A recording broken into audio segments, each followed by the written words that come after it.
Hoje o TJ Aparecida recebe em entrevista o cardeal Jaime Spengler, ele que é presidente da CNBB e do CELAM e também arcebispo de Porto Alegre, e em visita aqui ao Santuário Nacional, fala com a gente da TV Aparecida. Muito obrigada, Dom Jaime, por sua presença e por conversar com a gente. É sempre uma alegria poder conversar com o nosso povo, a nossa gente, através dos meios de comunicação. E, Dom Jaime, já quero começar conversando com o senhor sobre a igreja no mundo, né? A gente completou aí um mês do pontificado do Papa Leão XIV e eu gostaria de saber o que o senhor tem achado deste pontificado, quais são os principais traços que a gente pode perceber durante estes 30 dias. Eu creio que existem alguns elementos da história pessoal deste homem que podem ser considerados no contexto da questão apresentada. Primeiro, ele é filho, por assim dizer, dos italianos, dos espanhóis, dos franceses que migraram para os Estados Unidos. Ali ele se formou em matemática, portanto um homem de ciência também. Ciência física, diria assim, né? Matemática. Depois ele se formou em jurisprudência na Itália, se fez religioso agostiniano. Como religioso agostiniano, pediu para fazer uma experiência como missionário, e para isso foi enviado ao Peru. Depois desse tempo, os co-irmãos de ordem o elegeram superior geral por 12 anos. E como superior geral, ele pôde, por assim dizer, conhecer o mundo, né? Marcando presença onde a família agostiniana se faz presente. Imagino que depois desse período de 12 anos, uma experiência central de governo de uma família religiosa específica, ele tenha imaginado que poderia ter um tempo de descanso, de sossego. E aí foi nomeado bispo.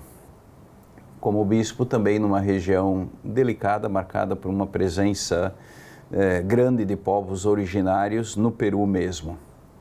E há menos de 3 anos atrás, o Papa Francisco chamou a Roma para um trabalho junto à Cúria Romana, num dos dicastérios, talvez, não que todos não sejam importantes, mas certamente o dicastério dos bispos tem uma função toda própria, característica, importante no contexto eclesial. E agora, nesse momento, escolhido para sucessor do bispo de Roma. Isso diz de uma caminhada toda própria e, para mim, eu creio, vendo a partir da perspectiva da fé, que o próprio Espírito de Deus o foi preparando no tempo. E as primeiras manifestações dele têm repercutido essas raízes dele, né? A preocupação com os povos originários, a questão com a paz, a integração entre os povos. Não que isso não seja missão característica da igreja, claro que faz parte, mas isso certamente está tendo e haverá de ter uma repercussão no magistério do Papa Leão. E o senhor estava falando sobre as primeiras manifestações dele, né? Logo quando ele apareceu como Papa ali para os fiéis, ele falou sobre a questão da paz, né? Pediu oração pela paz. E hoje nós temos um mundo em guerra, a gente vive nesse momento de tensão. E para o senhor, qual é o papel da igreja diante desse contexto? Antes de tudo, eu creio que o papel da igreja passa pelo testemunho de cada batizado, de cada batizada, um testemunho credível e exemplar, como instrumento de propagação e de construção de espaços e de tempos de paz. Nesse contexto, se até um passado não muito distante, se dizia que a globalização traria para a humanidade um tempo de prosperidade e de integração entre os povos, não é isso que nós estamos assistindo. E recentemente, um outro pensador contemporâneo está expressando algo que realmente nós encontramos repercussão no cotidiano. Estamos vivendo numa sociedade marcada pelo medo. E o medo se expressa de várias formas, e uma destas formas é certamente os conflitos armados que se multiplicam mundo afora. Não só quando falamos das grandes guerras, recordando talvez hoje da Ucrânia, do Irã, da Palestina, dos palestinos, temos mais 60 conflitos armados acontecendo mundo afora e que não são notícia. E isso sem, talvez, considerar de forma suficiente os conflitos nas nossas periferias causadas pelo narcotráfico. Eu creio que é nesse contexto que todo batizado, toda batizada, isto é, toda pessoa que se sente realmente pertencente e corresponsável pela missão da igreja, tem um papel fundamental de levar, de promover de forma credível e exemplar momentos, meios, possibilidades de promoção da paz. Hoje também a gente percebe a necessidade e a importância da igreja no que diz respeito ao cuidado com a nossa casa comum, né? A gente também pode dizer assim, enfrentamos grandes guerras climáticas. E o senhor, como arcebispo lá de Porto Alegre, a gente sabe que foi uma das cidades mais afetadas pelas chuvas no Rio Grande do Sul. Como tem sido o papel da igreja com a população atingida e o que cabe a nós também, né, batizados, a fazer no que diz respeito ao cuidado com o nosso planeta? A tragédia climática que se abateu sobre o Rio Grande do Sul em maio de 2024 fez vir fora o melhor de uma multidão. A que me refiro? A onda de solidariedade, talvez nunca vista na história do Brasil como naquele contexto de 2024.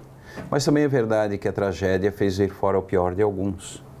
Nós tivemos desvios, tivemos roubos, tivemos saques. Isso diz que cada geração precisa, sempre de novo, isto é, sempre de forma nova, preparar, educar a geração que está chegando para o convívio saudável em sociedade. Também é verdade que, nestes dias, estamos novamente sofrendo as consequências de chuvas intensas no Rio Grande do Sul. Por quê? Porque, primeiro, de um lado, não se fez o suficiente durante esses últimos 12 meses a fim de mitigar as consequências desse tipo de evento. O poder público é moroso, é lento, a burocracia atrapalha processos e às vezes também falta vontade política. Nós temos de reconhecer isto. Por outro lado, também temos de reconhecer que a população, a sociedade como tal, precisa fazer o seu trabalho.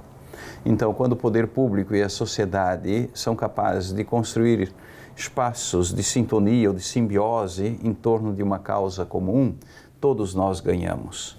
E certamente, falando da questão climática, há de se dizer que precisamos envidar esforços de todos os setores da sociedade, porque é uma situação que vai se tornar sempre mais frequente, que vai envolver toda a sociedade. Se, por um lado, nós temos ainda negacionistas, né, talvez orientados por interesses que não são o bem comum, por outro lado, nós temos a ciência que está nos dizendo e ensinando que esse tipo de fenômeno vai se tornar sempre mais frequente. E este ano no Brasil nós tivemos, né, a campanha da Fraternidade, que traz essa reflexão sobre o cuidado com a ecologia integral, e no fim do ano o país recebe a COP30. E eu gostaria que o senhor comentasse sobre isso, né, como a CNBB também tem se organizado para este evento. A CNBB, quando decidiu pela campanha da Fraternidade deste ano de 2025, né, nós não tínhamos previsto a catástrofe do ano passado, porque o tema foi decidido há quase um ano e meio atrás. Então, o tema escolhido foi quase que profeticamente vislumbrado, eu diria assim, né? Também é verdade que nesse ano de 2025 estamos celebrando os 10 anos da Laudato Si, um texto do Santo Padre, o Papa Francisco, que fez história e que continua sendo um texto de referência nos debates em torno das questões climáticas. Também este ano, como dizias, né, estamos no Brasil acolhendo a COP30 na porta da Amazônia, Belém. E este evento traz, por assim dizer, a característica de ser talvez um divisor de águas no debate em torno desta questão. Ou a sociedade como tal, a humanidade como tal, assume corajosamente a necessidade de decisões que realmente façam frente a esta situação que traz consequências imprevisíveis para todos, ou as futuras gerações sofrerão de uma forma toda particular, as consequências do descaso da atual geração. Há quem diga também que a igreja não deveria se envolver nesse tipo de situação ou de tema. Ora, nós temos e nós agimos a partir do texto sagrado, né? As fontes bíblicas, patrísticas, etc., é que iluminam o nosso agir, a doutrina social da igreja, né? E já no início da Sagrada Escritura se diz que quando Deus completou a criação, Ele viu não só que tudo era bom, mas era muito bom, né? E mais tarde, quase que repercutindo aquilo que hoje nós estamos vivendo, São Paulo dizia que a natureza chora dores de parto, sofre dores de parto. E nós hoje somos convidados a enxugar as lágrimas da natureza, da casa comum. O que Deus criou tem uma dignidade, merece ser protegido, promovido, para que todos possam ter condições dignas de vida.